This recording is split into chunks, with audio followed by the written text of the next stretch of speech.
Question number 7 हम लोग कर रहे थे, मैंने आपको होमवर्क दिया था तो इसको थोड़ा आगे बढ़ाते हैं। आपने सॉल्व किया रहेगा एंड आंसर के लिए इधर उधर भटक रहे होगे, सो ज़रूरत नहीं भटकने की, मैं आंसर आपको देता हूँ। इनफैक्ट मैं भी सॉल्व करता हूँ, आप वेरीफाई कर लीजिए आंसर को। Question number 7,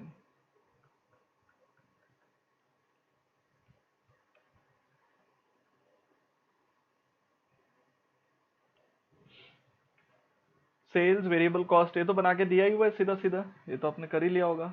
sales variable cost contribution fix cost EBIT less interest EBT।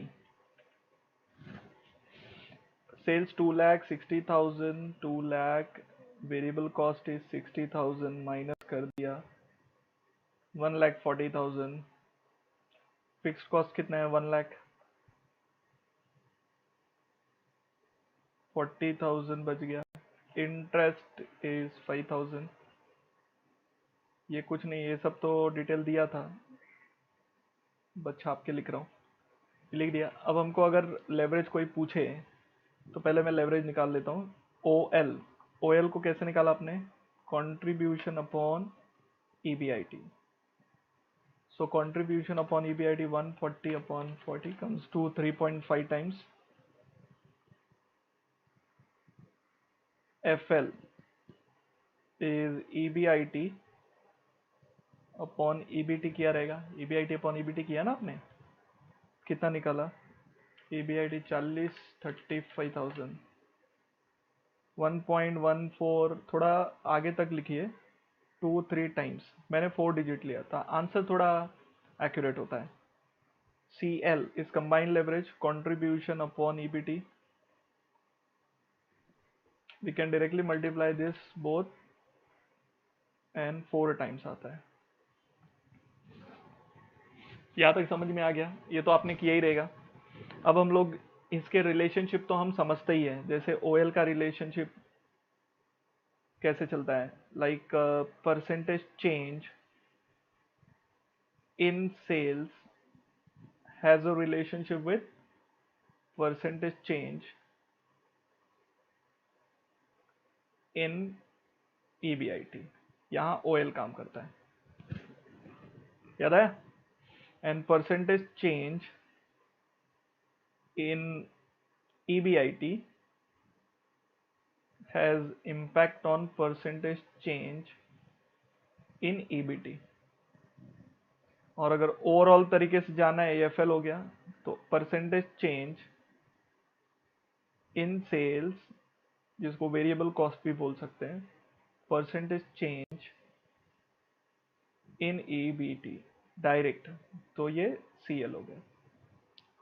तो अपने को क्या रिक्वायरमेंट है उसके हिसाब से अपने को सॉल्व करना है। नाउ मेरा जो OL है क्वेश्चन में, it is 3.5 times, 3.5 times, it is 1 point something 1423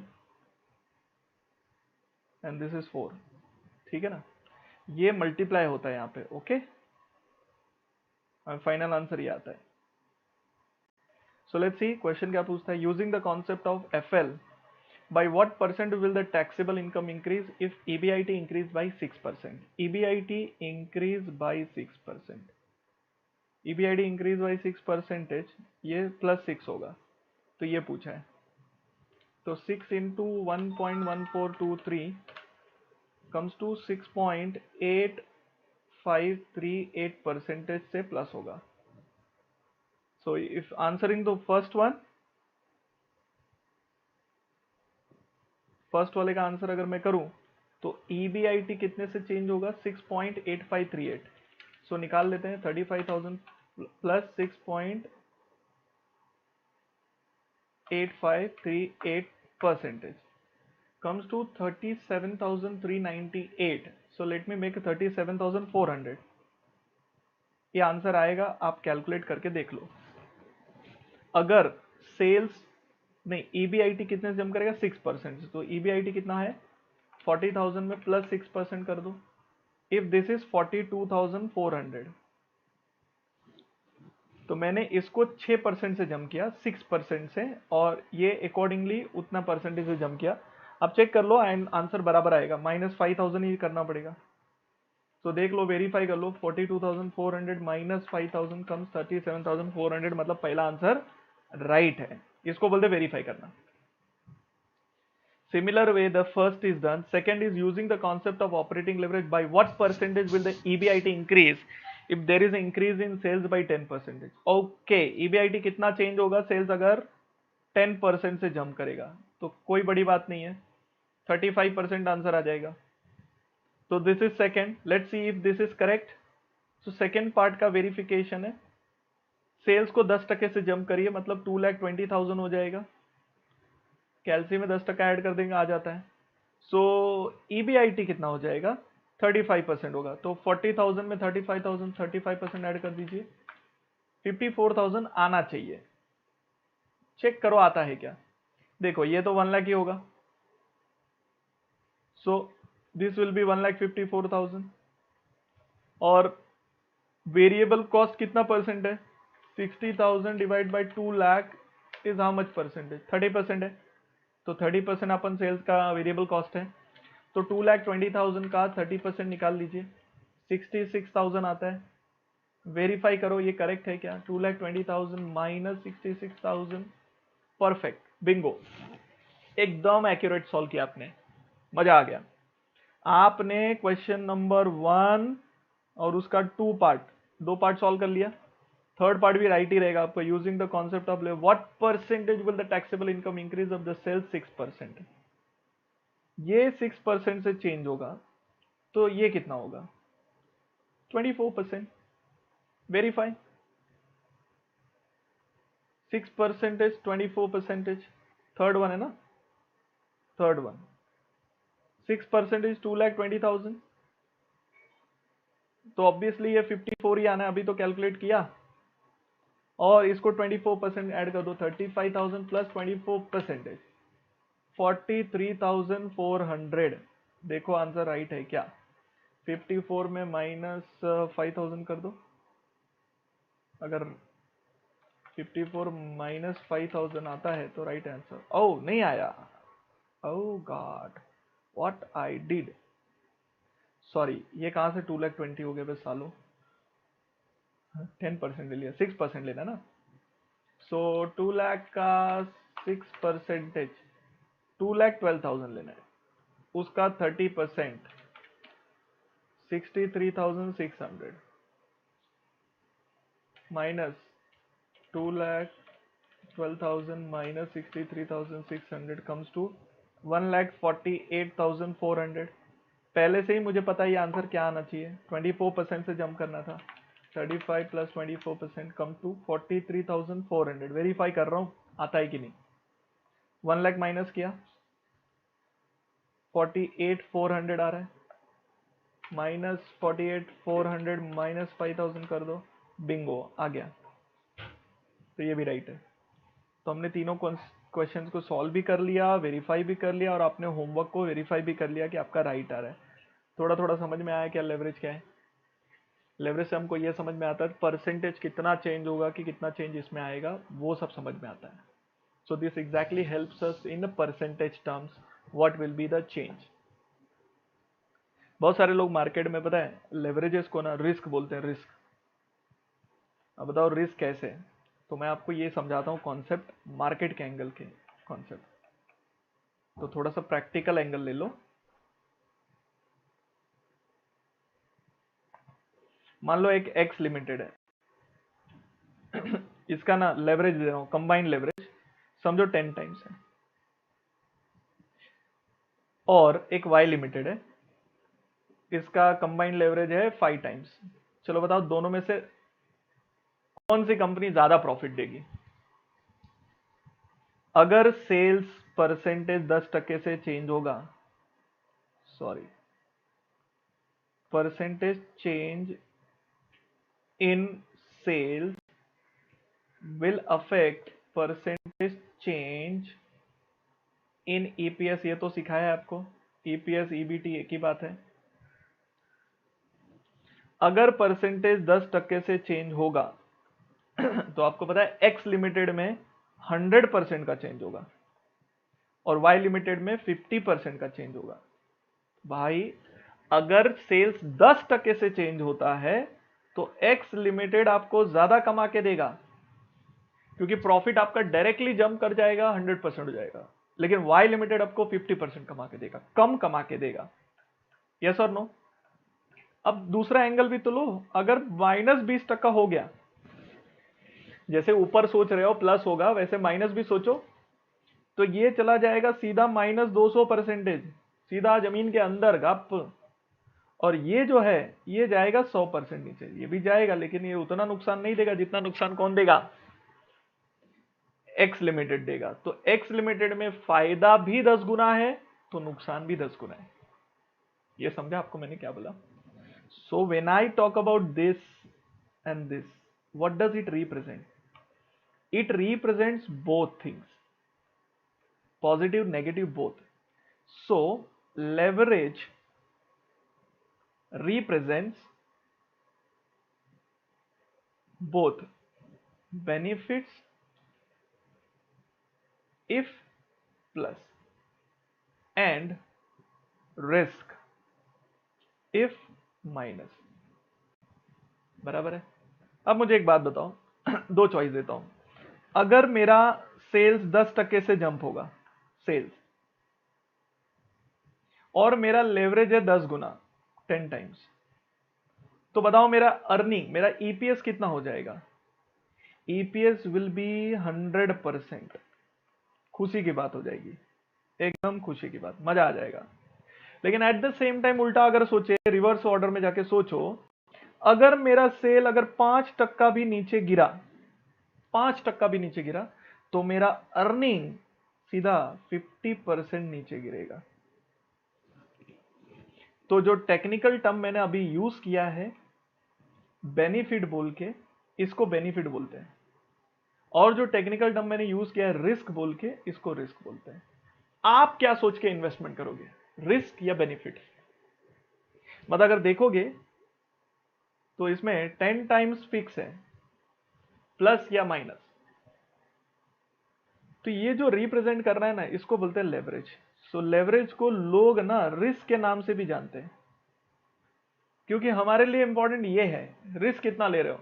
हम बेनिफिट को इग्नोर कर रहे हैं, हम बेनिफिट नहीं देख रहे हैं, हम रिस्क देख रहे हैं। आज आप सीएमए कोर्स कर रहे हो, आपको मालूम है कि इसका पासिंग परसेंटेज कम होता है, उसके बावजूद भी कर रहे हो, बिकॉज आप बेनिफिट्स की तरफ देख रहे हो, रिस्क की तरफ नहीं देख रहे हो। लेकिन कहीं ना कहीं तो रिस्क लिया है कि नहीं? तो वो लेवरेज लिया आपने। ये जो लेवरेज आपने लिए बेनिफिट और रिस्क दोनों का कॉम्बिनेशन सेट किया है ना, उसको लेवरेज बोलते हैं।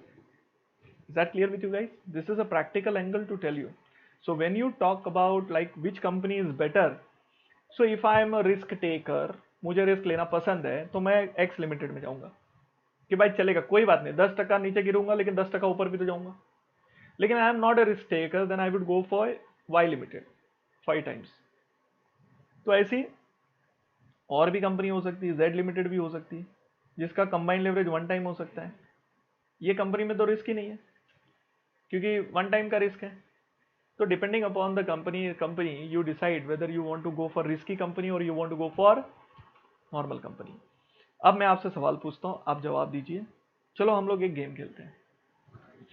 गेम बहुत सिंपल है। आपने 10 रुपए लगाने हैं। कितने लगाने हैं? देखो आप गेम खेलते हो कि नहीं मेरे साथ? ओके, आपको 10 रुपए लगाने हैं। आप जीतोगे तो मैं 100 रुपए दूंगा। नहीं, 100 रुपए ज्यादा हो गए, तुम लगा लो 20 रुपए बस हो गए। 10 रुपए लगाओ, जीतोगे तो 20 रुपए दूंगा। गेम क्या है? मैं कॉइन टॉस करेगा, या तो हेड आएगा या तो टेल आएगा। दो ही आता है ना भाई, खड़ा तो नहीं होने वाला कॉइन। आप बोलोगे, आपने बोला हेड और टेल आया, आपके 10 रुपए गए। आपने बोला हेड, हेड आया, मैं आपको 20 रुपए दूंगा। चलो बताओ ये गेम मेरे साथ खेलोगे या नहीं खेलोगे? खेलोगे, सब लोग खेलोगे, ऑब्वियसली खेलोगे। Okay, very nice. चलो गेम में मजा करते हैं, 100 रुपए बढ़ा देते हैं। अब खेलोगे? हेड आया, 100 रुपए लगाने हैं, आप हार गए, 100 रुपए जाएगा। जीत गए, 200 रुपए आएगा। खेलोगे कि नहीं? अभी कुछ लोग थोड़ा सा सोच रहे हैं पॉकेट मनी देख के, 100 रुपया चला गया तो मतलब कहीं ना कहीं तो आपको रिस्क का ख्याल आ गया कि जाएगा तो 100, आएगा तो 200। हाँ वो भी तो देखो। चलो थोड़ा गेम में और मजा करते हैं। 1000 रुपए का खेलते हैं, ये खेलोगे? 1000 रुपए टेबल पे रखो, आप बोलो हेड या टेल, कॉइन में उड़ाऊंगा, हेड आ गया आपको 2000 मिलेगा, नहीं आया आपके 1000 गए। अब तो फट गई, ये बोल के अरे 1000 रुपए का रिस्क हो गया, तो इसको बोलते हैं रिस्क एपेटाइट। आप अपनी हैसियत के हिसाब से रिस्क लेते हो, कोई कैसे भी मन में रिस्क आएगा ऐसा नहीं लेते हैं।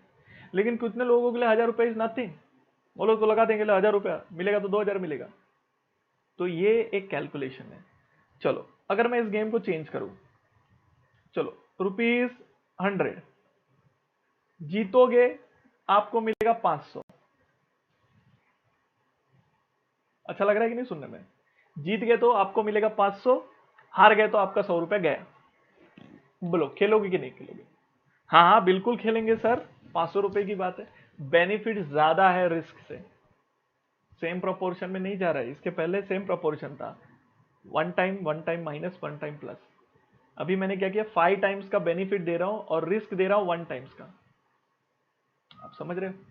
अब मुझे एक बात बताओ, लेकिन मैंने गेम थोड़ा चेंज कर दिया। अब ना हम लोग लूडो रखेंगे, ludo 1 2, you remember that, 6 side होते हैं। आपको गेस करना है, मैं लूडो फेंकूंगा, जो साइड आएगा तो तू जीत गया। अब यहाँ पे चांसेस क्या हो गए, कम हो गए, तो रिस्क बढ़ गया। तो क्या आप मेरे साथ लूडो खेलोगे? 100 रुपया लगाना है, 500 रुपया जीतोगे, हार गए 100 गए, बोलो खेलोगे? रिस्क बढ़ते जा रहा है, are we getting my point? लेकिन गेन भी तो ज्यादा है। तो ऐसे हम लोग जो गेम्स देखते हैं जिसमें रिस्क और बेनिफिट का कॉम्बिनेशन होता है, तो हम रिस्क को नहीं देखते, हम बेनिफिट्स को देख के खेलते हैं।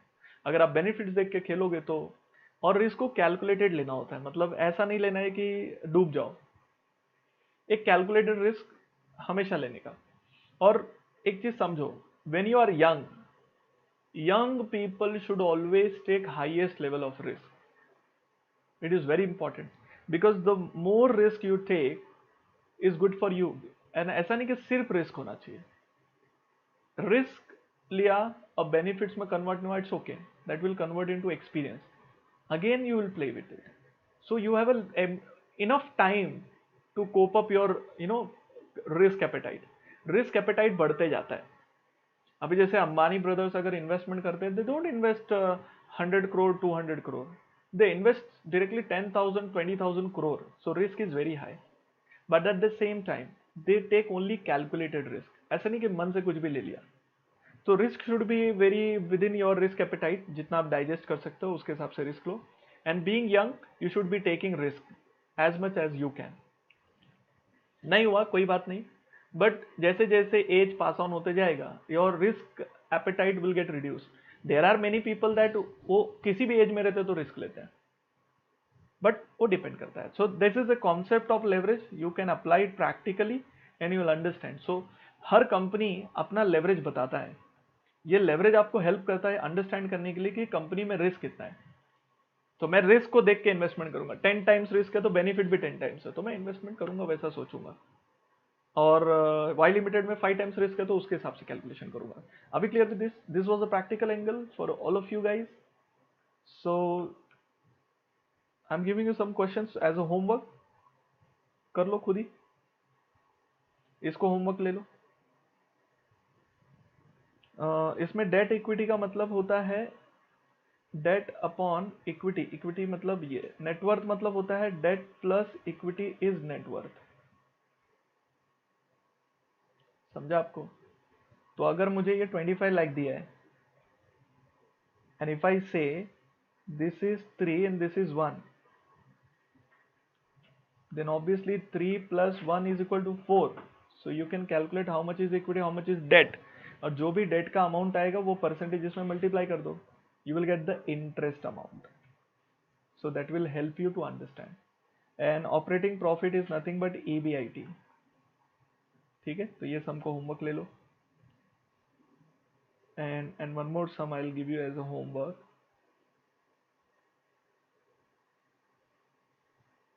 ये ले लो।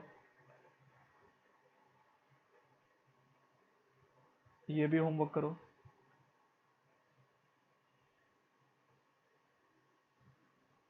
तीन क्वेश्चन होमवर्क हो गए।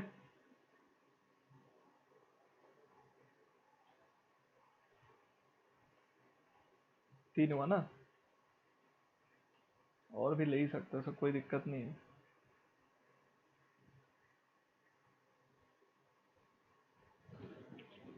Try this one, you may be able to do it. Homework number 4 आएगा, टेंशन मत लो। Homework 5, homework 6,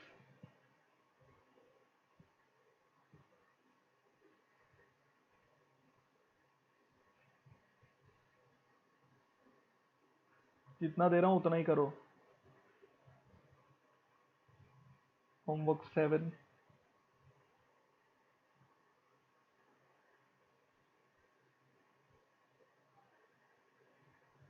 homework 8। 8 questions are as a homework.